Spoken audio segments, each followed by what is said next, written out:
quoi, quelque part.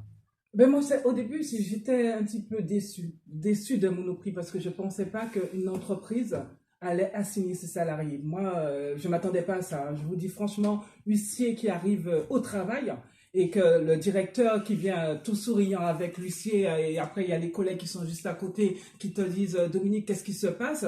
Moi, ça m'a choqué. Après, j'étais obligé d'expliquer aux salariés que nous sommes là pour défendre les salariés, nous sommes là pour défendre les conditions de travail des salariés, les augmentations de salaire aussi pour les salariés, et de voir que Monoprix se permet de m'assigner moi, Dominique, que j'ai compris que j'aurais volé, j'ai compris que je me serais bagarré dans un magasin, j'ai compris quelque chose là. Oui, on m'amène au tribunal, j'aurais compris quelque chose. Mais on m'amène au tribunal parce que je dénonce les conditions de travail des salariés. Je dénonce les salaires qu'on n'a pas parce qu'on travaille trop. Nous, les salariés de Monoprix, on se lève très tôt pour venir travailler.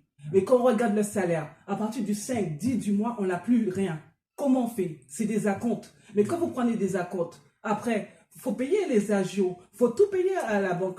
C'est pas une vie pour nous. Quand on nous demande des salaires, c'est pour qu'on puisse vivre du début jusqu'à la fin du mois. Et eux, ils se sont permis de m'assigner au tribunal. Quand j'ai dit ça à mon fils, il m'a regardé, il m'a dit, maman, à ton âge, tu vas au tribunal parce que ton employé t'a envoyé au tribunal. Il me dit, mais moi, demain, je vais travailler. Si je dénonce quelque chose, je vais aller au tribunal. Je dis, mon fils, tu sais, tu défends tes droits. Mais le problème qui se pose, c'est qu'il devait se mettre dans la tête, ah, les salariés se sont défendus, les élus ont dénoncé des trucs, peut-être qu'ils auraient pu réfléchir avant de nous assigner au tribunal. Nous, J'ai vu mes collègues se battre pour l'augmentation des salaires. On a eu la crise du Covid, on a eu l'Ukraine, et du coup on a eu l'inflation des produits alimentaires, l'augmentation d'électricité et du gaz.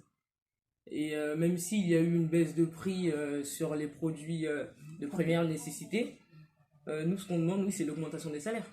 Ouais. Parce que 1 200 euros, effectivement, c'est pas beaucoup. Oui, parce que mais est-ce que je serai vraiment là? Est-ce que je pourrais travailler? Est-ce qu'ils vont nous garder? Et surtout que, vous savez très bien, avec la conjoncture de maintenant, les salaires sont bas. Alors, le très peu de salaire qu'on a, on essaye de le garder, quoi. les salaires en moyenne, c'est combien chez vous? 1200, 1400, hein, pas plus, hein. D'accord. C'est le SMIC, quasi le Le SMIC, quoi. SMIC, hein. Hein. Franchement, c'est le SMIC. Ouais.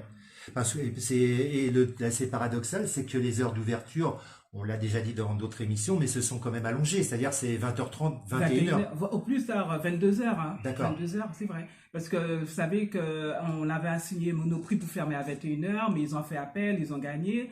Mais le problème qui se pose, c'est que les salariés, ils veulent bien travailler, mais dans des bonnes conditions, avec un salaire convenable. 1200, on peut pas aller très loin avec 1200 euros, 1300 euros. Vous savez, les salaires, les loyers augmentent, tout augmente. L'inflation, vous avez vu l'inflation, tout ce qui se passe. Je laisse ma camarade parler. Un but aussi. Donc quand on a su qu'ils avaient été assignés, on s'est dit ok, on pouvait plus faire de grève, en fait on peut plus rien dire, on peut plus s'exprimer, et qu'à chaque fois qu'on va s'exprimer, on va devoir à chaque fois recevoir un courrier et être convoqué au tribunal. Enfin non. Donc voilà, donc on a été assez choqués.